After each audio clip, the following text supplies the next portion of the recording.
আসসালামু আলাইকুম। ২০২৬ সালে এসসি পরীক্ষায় অংশগ্রহণকারী সকল শিক্ষার্থীকে মেধাগরের পক্ষ থেকে জানাই আন্তরিক শুভেচ্ছা এবং অভিনন্দন। ইতিমধ্যেই তোমাদের এসএসসি পরীক্ষা শেষ হয়ে গিয়েছে। তোমরা অনেকেই সিদ্ধান্ত নিয়ে ফেলেছো যে পলিটেকনিক্যালে ভর্তি হবে। তোমরা যারা সিদ্ধান্ত নিয়ে ফেলেছো যে পলিটেকনিক্যালে ভর্তি হবে তাদের জন্য মেধাগর অনলাইন প্ল্যাটফর্ম নিয়ে এসেছে পলিটেকনিক্যাল ভর্তি পরীক্ষা ২০২৬। তো সেখানে অংশগ্রহণ করতে চাইলে আমাদের মেধাগর অনলাইন প্ল্যাটফর্মে তোমাদেরকে যুক্ত হতে হবে। তো চলো আজকে আমরা জেনে নেই যে ২০২৬ ভর্তি পরীক্ষার সিলেবাস এবং মানবন্টন। তোমরা ইতিমধ্যে জেনে গিয়েছো ২০২৫ সাল থেকে কিন্তু পলিটেকনিক্যালে ভর্তি পরীক্ষা অনুষ্ঠিত হচ্ছে। তার ধারাবাহিক ক্রমে ২০২৬ সালেও কিন্তু পলিটেকনিক্যালে ভর্তি পরীক্ষা অনুষ্ঠিত হবে।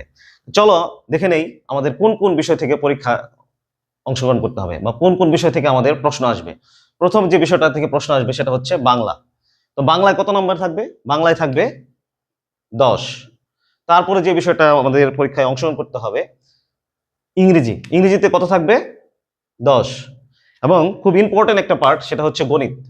ম্যাক্সিমাম স্টুডেন্ট এই গণিতেই কিন্তু খারাপ নম্বর তুলতে পারে বা ম্যাক্সিমাম স্টুডেন্টই গণিতে খারাপ করে।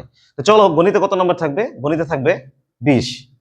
এবং মজার বিষয় হচ্ছে তোমরা যারা আর্টস বা মানবিক বা অন্য কোনো শাখায় পড়ো তোমরা কিন্তু ভয় পাও বিজ্ঞানকে, কিন্তু পলিটেকনিক্যালের এডমিশনের যে বিজ্ঞান এমসিকিউ প্রশ্ন আসবে সেটা কিন্তু খুবই বেসিক থেকে আসবে। সেই হিসেবে তোমাদের কিন্তু ভয় পাওয়ার কোনো কারণ নেই। চলো বিজ্ঞান থেকে কত আসবে? বিজ্ঞান থেকে আসবে ২০। এখন বাকি শুধু রয়েছে অ্যাপটিটিউড টেস্ট। এই একটি বিষয়ে তোমাদের কোনো ধারণা নেই। বাকি যে অংশগুলো আছে বাংলা, ইংরেজি, গণিত, বিজ্ঞান এই সবগুলো প্রশ্নই কিন্তু আসবে তোমাদের নবম এবং দশম শ্রেণীর বইয়ের পাঠ্য বই থেকে। কিন্তু এই যে একটা বিষয় আছে অ্যাপটিটিউড টেস্ট বা মানসিক দক্ষতা, এটা কিন্তু তোমরা আগে কখনো অংশগ্রহণ করো নাই বা পড়ো নাই। তো এখান থেকে কত প্রশ্ন আসবে?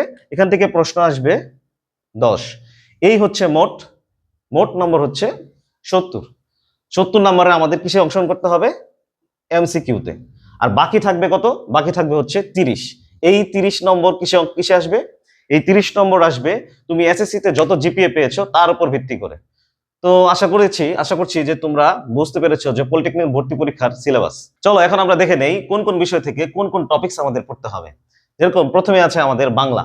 বাংলায় কিন্তু তোমাকে পড়তে হবে ব্যাকরণ এবং তোমার নবম এবং দশম শ্রেণীর বইয়ের যে সাহিত্য অংশটুকু আছে সেখানে কি আছে? সেখানে গদ্য, পদ্য এবং উপন্যাস বা নাটিকা যে অংশটুকু আছে সেখান থেকে কিন্তু তোমার এমসিকিউ প্রশ্ন আসবে। তারপরে পার্ট হচ্ছে ইংরেজি। ইংরেজিতে কিন্তু তোমার পড়তে হবে গ্রামার এবং গ্রামারের পার্ট থেকে কিন্তু ম্যাক্সিমাম প্রশ্ন আসবে। তারপরেও তোমাকে পড়তে হবে লিটারেচার। তারপরে আমাদের যেটা আছে সেটা হচ্ছে গণিত। গণিতে কিন্তু তোমার সবচেয়ে বেশি প্রশ্ন আসে। আগেই বলেছি যে ২০ নম্বরের প্রশ্ন আসে। সেখানে কিন্তু পাটিগণিত পার্ট, বীজগণিত, জ্যামিতি, ত্রিকোণমিতি এবং পরিমিতি প্রত্যেকটা পার্টেই কিন্তু তোমার খুব ভেরি ইম্পর্টেন্ট। সেখান থেকে কিন্তু প্রচুর প্রশ্ন তোমার এমসিকিউ পরীক্ষায় আসবে। তারপরে যে পার্টটা আছে সেটা হচ্ছে বিজ্ঞান। বিজ্ঞানে কিন্তু ২০ নাম্বার। বিজ্ঞানে কি কি থাকবে? পদার্থ, রসায়ন, আইসিটি, পরিবেশ বিজ্ঞান, কৃষি, মানবদেহ, ভূগোল এবং আরো কিছু সাবজেক্ট আছে যেগুলো এখানে অংশগ্রহণ করবে।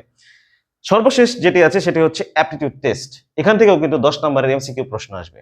ইতিমধ্যেই তোমরা যারা সিদ্ধান্ত নিয়ে ফেলেছো পলিটেকনিক, মেরিন, কৃষি এবং টেক্সটাইলে ভর্তি হবে তারা কিন্তু আমাদের এই অনলাইন প্ল্যাটফর্মে যুক্ত হতে পারো। মেধাগর অনলাইন প্ল্যাটফর্ম তোমাদের জন্য নিয়ে এসেছে কিন্তু বিশাল সুযোগ। যারা সিদ্ধান্ত নিয়ে ফেলেছো যে আমাদের এই অনলাইন প্ল্যাটফর্মে তোমরা অংশগ্রহণ করবে তারা কিন্তু ইতিমধ্যে রেজিস্ট্রেশন করতে পারো। রেজিস্ট্রেশনের পরবর্তীতে আমাদের ক্লাস শুরু হবে ৫ই জুন। তো তোমরা যারা সিদ্ধান্ত নিয়ে ফেলেছো যে আমাদের সাথে ক্লাস করবে তাদের জন্য একটি সুখবর, সেটা হচ্ছে তোমাদের আইসিটি পার্ট এবং এই অ্যাপটিটিউড টেস্টে কিন্তু তোমাদের সাথে আমি থাকছি। সো আর কেন দেরি, চলো তাড়াতাড়ি তোমরা সবাই রেজিস্ট্রেশন করে ফেলো এবং দেখা হচ্ছে ৫ই জুন।